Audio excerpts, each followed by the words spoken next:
نماز معاف کرائے ہیں۔ یاد رکھو جب رسول اللہ صلی اللہ علیہ وسلم پر نماز معاف نہ ہوئی تو ہم آپ پر نماز کیسے معاف ہو جائے گی؟ رسول اللہ پہ 6 وقت کی نماز فرض تھی، رسول اللہ 5 وقت بھی پڑھتے تھے اور تہجد بھی پڑھتے تھے۔ اور اعظم رضی اللہ تعالی عنہ چلے جا رہے ہیں کہ اچانک زمین سے آسمان تک ایک نور کا شعلہ دکھائی پڑا۔ آپ نے فوراً کھڑے کھڑے پورے قرآن کا مطالعہ کیا، کبھی ایسا ہوگا؟ کہا نہیں، پوری حدیث بخاری، مسلم، ترمذی، نسائی، ابن ماجہ، ابو داؤد، مشکات، ساری حدیثیں آپ نے پڑھ لی، کبھی ایسا ہوگا نہیں؟ آپ نے کہا لا حول ولا قوت الا باللہ۔ شیطان نے کہا حضرت واقعی آپ کی علم نے آپ کو بچا لیا۔ کیا کہا؟ واقعی آپ کے علم نے آپ کو بچا لیا۔ آج کا مولوی ہوتا کھل کے کپا ہو جاتا کہ ہمارے علم کی تعریف کر دیا، ہماری شہرت کر دیا، ہماری تعلیم کی۔ اور اعظم نے کہا لا حول ولا قوت الا باللہ، واقعی اللہ نے ہمیں بچا لیا۔ کیا فرمایا؟ ہمارے علم نے نہیں بچایا، واقعی اللہ نے ہمیں بچا لیا۔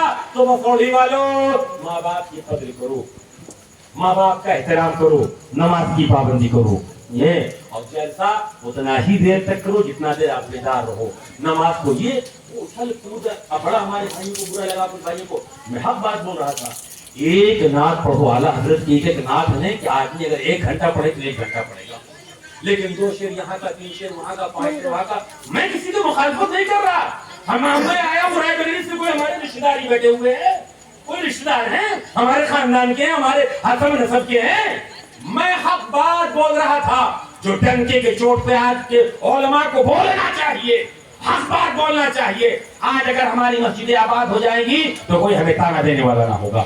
قاری قسیم صاحب نے مدرسہ قائم کیوں کیا؟ اسی لیے قائم کیا کہ بچیاں اگر جا کے سنی رہیں گی تو جہاں جائیں گی وہاں لوگوں کو سنی بنا کر رکھیں گی۔ فاتحہ دینے والا آج یہ مٹھائی کس لیے آئی ہے؟ اس لیے مٹھائی آئی ہے جب بچوں کو مٹھائی ملے گی تو بچے کہیں گے ہمارے نبی کی یاد منائی گئی تھی، جشن عید میلاد النبی منائی گئی تھی، اسی خوشی میں میرے باپ میلاد کیا کرتے تھے، میرے دادا میلاد کیا کرتے تھے، ہم بھی میلاد کریں گے تو نبی کی میلاد منائیے لیکن اس کو تماشا نہ بنائیے، نبی کی میلاد منائیے لیکن اس کو حلہ بازی نہ بنائیے، نبی کی میلاد ایسی بنائیے کہ شان و شوکت کے ساتھ چلتے رہیے۔ میں آپ کو بتا دوں رائے بریلی میں ہم لوگ نے باقاعدہ جلوس محمدی میں یہ پابندی عائد کر دیا تھا کہ ڈی جے کا بائیکاٹ رہے گا، کوئی 1-2 دن کا جلسہ کرتا ہے گا۔ الحمدللہ ہم لوگ 12 روزہ پروگرام کرتے ہیں اور ملک کے چوٹی کے علماء کو بلاتے ہیں، 1 گھنٹہ ان کی تقریر کراتے ہیں اور اس کے بعد جلسہ اختتام ہو جاتا ہے اور یہ پیغام دیتے ہیں رائے بریلی کے وہابی علماء سیرت النبی کا جلسہ کرنے پر مجبور ہو گئے، ہم عید میلاد النبی کر رہے ہیں، وہ سیرت النبی کر رہے ہیں، وہ کھلا گئے۔ اس لیے کہ دین کا کام ہو رہا ہے گا، محنت کا کام ہو رہا ہے گا، مسجد میں پڑھانے کا کام ہو رہا ہے گا، دعوت کا کام ہو رہا ہے گا، قرآن سیری پڑھانے کا کام ہو رہا ہے گا۔ ہم نے قاری صاحب سے پوچھا، قاری وسیم صاحب سے کہ حضرت آپ نے بچوں کی فیس کیا رکھا ہے؟ اللہ ان کو انہیں برکت عطا فرمائے، اللہ ان کے جذبے کو سلامت رکھے۔ حضرت نے فرمایا 100 روپیہ رکھا ہوں، بتائیے 100 روپے میں اگر آپ کی بچی آ کر نہ پڑھ سکے تو کتنی افسوس کی بات ہے۔ 100 روپے میں آج کل ایک ٹیوٹر کو لگا لیجئے، میتھ کا 500، فزکس کا 500، جاکے سائیکولوجی کا 500، بایولوجی کا 500 اور دیگر کتاب کا ایک سبجیکٹ کا 500 روپیہ ایک ٹیوٹر لے رہا ہے گا۔ قاری قسیم صاحب کے جذبے کو سلام کہ 100 روپے میں میتھ بھی پڑھا رہے ہیں، 100 روپے میں جغرافیہ بھی پڑھا رہے ہیں، 100 روپے میں ریاضی بھی پڑھا رہے ہیں، 100 روپے میں علم حدیث بھی پڑھا رہے ہیں، 100 روپے میں قرآن کی تعلیم بھی دے رہے ہیں۔ ایسے لوگ سے جڑیے اور ایسے لوگ کے طریقے کار پہ چلیے، اور جو اچھلنا اور ہلڑ بازی یہ پیاری اچھی بات نہیں ہے۔ شاعر اسے کہتے ہیں جو شعر خود ترتیب دے، جو اس کا تخلیق کرتا ہے، اس کو جس کو دیکھو بھیا شاعر اہل سنت بنا ہوا، وہ کہاں کے شاعر ہو بھیا، کہاں کے شاعر ہو؟ یہ کہو کہ تم نعت خواں ہو، اور نعت خواں میں بھی وہ شعر کہو کہ اعلیٰ حضرت کا کلام پڑھ رہے پورا پڑھنے۔ اعلیٰ حضرت کا کلام ہدایت بخشش، لوگ اعلیٰ حضرت کے کلام پہ تحقیق کر کے PhD کر رہے ہیں۔ آج دنیا کی بے شمار یونیورسٹی میں لوگ PhD کر رہے ہیں۔ آپ اٹھ تو نہیں رہے ہو، شیرنی آ گئی ہے نہیں بڑھوں نے۔ ایک بات اور بتا دیں آپ کو، یاد رکھیے گا، قاری قسیم صاحب مدرسہ کھولے ہیں تو یہاں سے ہر مسئلہ ملے گا آپ کو۔ میں آپ کو بتا دوں، امریکہ کے ایک ہاسپٹل میں 2 بچے پیدا ہوئے، دو بچے پیدا ہوئے، ایک کو لڑکا پیدا ہوا، الحمدللہ آج حضرت کو پوتی پیدا ہوئی ہے، گھر میں برکت آئی ہے۔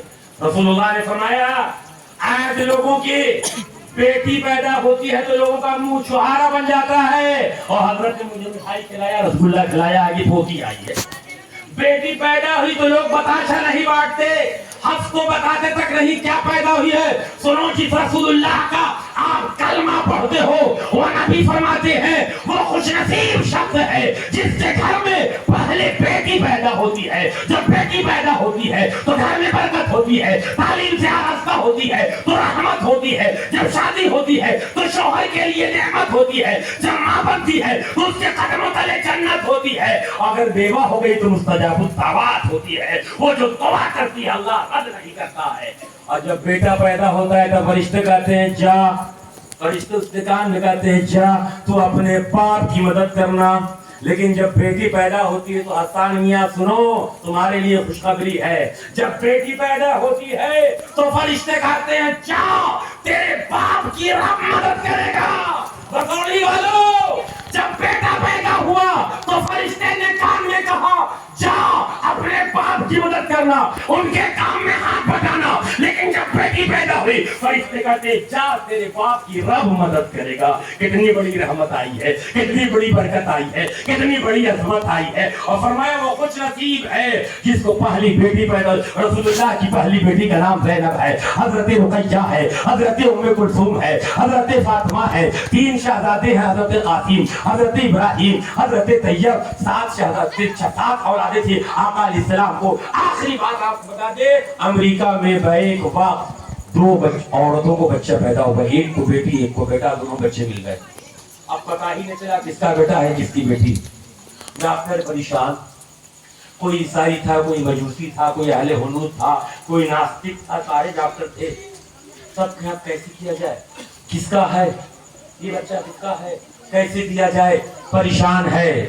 تو جامعہ الازہر قاہرہ یونیورسٹی میں فتاویٰ پوچھا گیا کہ آپ کے مذہب اسلام کے مطابق اگر ایسی پوزیشن ہو، ایسی کیفیت ہو تو کیا کیا جائے گا؟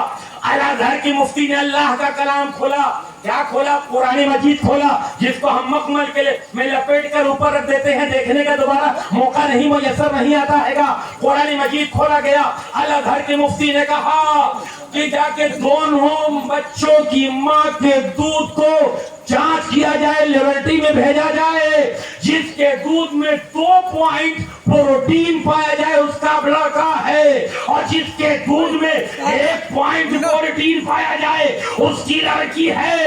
جب الازہر سے یہ فتویٰ گیا اور جب ڈاکٹروں نے دونوں ماں کے دودھ لیا اور جب اس کا جانچ کیا تو ایک کے دودھ میں 2 پوائنٹ پروٹین نکل رہا ہے گا، ایک کے دودھ میں 1 پوائنٹ پروٹین نکل رہا ہے گا۔ اللہ اللہ یہ کیوں نکل رہا ہے گا؟ اللہ نے قرآن میں کہا ہے، 4واں پارہ ہے، 18واں صفحہ ہے، یوصیکم اللہ فی اولادکم للذکر مثل حظ الانثیین۔ پورا چیپٹر اللہ نے قرآن میں فرما دیا ہے لڑکے کا 2 حصہ ہے، لڑکی کا 1 حصہ ہے۔ تو اب اسی حساب سے کہ جس کا 2 حصہ ہے اس کا لڑکا ہے، جس کا 1 حصہ اس کی لڑکی ہے۔ اب کچھ بیوقوف کہتے ہیں لڑکی پہ ظلم ہو گیا تو اس کو 1 ہی حصہ ملا۔ ارے نادان سن، جہاں اس کی شادی ہونے جا رہی ہے اسے 1 حصہ یہاں بھی ملا، 2 حصہ وہاں مل رہا ہے گا، 3 حصے کی لڑکی مالک ہو رہی ہے۔ اگر لڑکی کو کسی نے عظمت دیا ہے، مقام دیا ہے، رتبہ دیا ہے، عزت دیا ہے، عزت کی منزل پر پہنچایا ہے، وہ کوئی اور ذات نہیں، محمد رسول اللہ کی ذات۔ میں موڈ بنا کے آیا تھا کہ آج خوب بولوں گا بسوڑی کے۔ عزیز القدر عزیزم افسار صلی اللہ علیہ وسلم نے بہت مرتبہ کہا کہ قاضی صاحب آپ کو بار بار یاد کرتے ہیں، لیکن یہاں تو ہم کو لگا کہ کہیں یہاں کے لوگ ہم کو مارنا نہ شروع کر دیں۔ نہیں، ہم کو تو ایسا ہی لگا کہ کہیں لاٹھی ڈنڈے ہم کو کوٹنا نہ شروع کر دیں۔ یا اللہ حق بات بولنا اتنا جرم ہو گیا ہے۔